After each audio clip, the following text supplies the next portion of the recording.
आरोही, हाँ कल को अगर मैं मर गया तो क्या तुम दूसरी शादी कर लोगी? हाँ कर लूंगी दूसरी शादी, लेकिन तुम ये सब क्यों पूछ रहे हो? तुम्हें याद होगा कल हम लोग अपना फुल बॉडी चेकअप करवाने गए थे। हाँ तब उसकी रिपोर्ट आ जाई है। तुम्हारी रिपोर्ट तो बिल्कुल सही है, मगर मेरी रिपोर्ट में कैंसर निकला है। हाँ बेबी, मेरे पास सिर्फ कुछ ही समय बचा है। क्या? ये तुम क्या बोल रहे हो?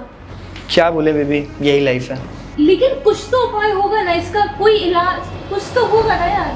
नहीं, अब इसका कोई इलाज नहीं है। और मैंने इसीलिए तुमसे ये सवाल पूछा था कि क्या मेरे मरने के बाद तुम दूसरी शादी कर लोगी? ऑब्वियसली शादी तो मैं दूसरी कर ही लूंगी। हमारी शादी को भी कितना ही समय हुआ है, सिर्फ 2 साल, और अभी तो मेरी पूरी जिंदगी पड़ी है, तो मैं दूसरी शादी क्यों ना करूं भला? क्या? तुम ऐसा कैसे सोच सकती हो? तुम ऐसा कैसे बोल सकती हो? तुमने तो मेरे साथ जीने मरने के वादे किए थे, और मैं मानता हूँ मैं कल को नहीं रहूंगा इस दुनिया में, मैं नहीं जीने वाला हूँ। तो इसका मतलब ये थोड़ी ना है कि तुम दूसरी शादी कर लोगी और मुझे भूल जाओगी। क्या यही तुम्हारा प्यार है मेरे लिए, और तुम ऐसे करोगी मेरे साथ? श्योर है? तुम खुद ही सोचो यार, अभी मेरी उम्र ही क्या है, सिर्फ 22 साल। मैं तुम्हारी विधवा बन के कब तक रहूंगी यार? मेरे भी कुछ सपने हैं, मैं भी अपनी लाइफ जीना चाहती हूँ। मैं ऐसे कब तक रहूंगी?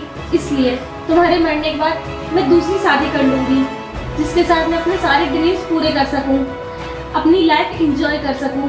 I am sorry. चलो अच्छा है, इसी बहाने तुम्हारी सच्चाई के बारे में तो पता चला। वैसे भी मुझे पता चल गया कि मेरे मरने के बाद तुम्हें रत्ती भर भी फर्क नहीं पड़ेगा। वैसे एक बात बताओ, मेरे मरने के बाद तुम रहोगी कहाँ? अरे तुम्हारे मरने के बाद ये घर मेरा ही तो होगा, तो अपने न्यू हस्बैंड के साथ इसी घर में इसी बिस्तर पर रहूंगी ना।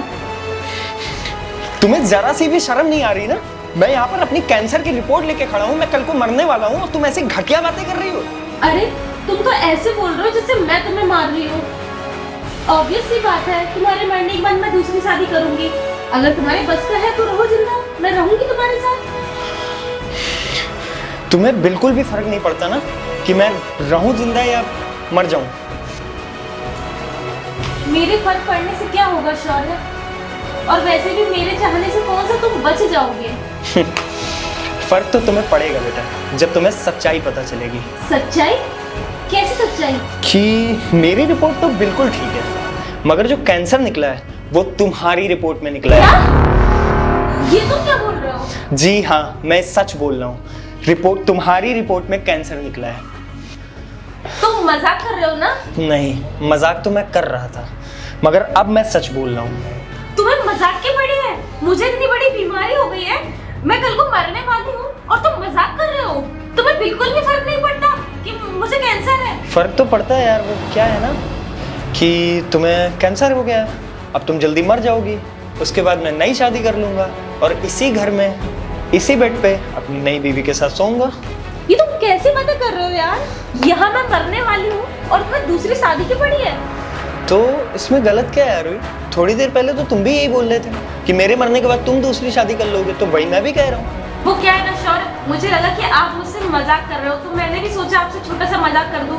वरना आप तो जानते हो मैं आपसे कितना प्यार करती हूँ, मैं आपके बिना नहीं रह सकती, और ऐसा सोच भी नहीं सकती हूँ। इनफ आरोही, मजाक और सच सब कुछ समझ में आ गया है मेरे। और तुम्हें पता है, मैं तो सिर्फ जानना चाह रहा था कि तुम्हारे दिल में क्या है, और मैं तो सिर्फ तुम्हारा रिएक्शन लेना चाह रहा था। मगर वही होता है ना कि सच कभी ना कभी सामने जरूर आ जाता है। और अब ये पकड़ो अपनी रिपोर्ट्स और जाओ मरो जाके। लेकिन शौर्य, मेरी बात तो सुनो। मुझे अब तुम्हारी कोई बात नहीं सुननी। मगर सर मेरी बात तो सुनो प्लीज। अब मुझे तुम्हारी कोई बात नहीं सुननी, और निकलो यहाँ से। Get out.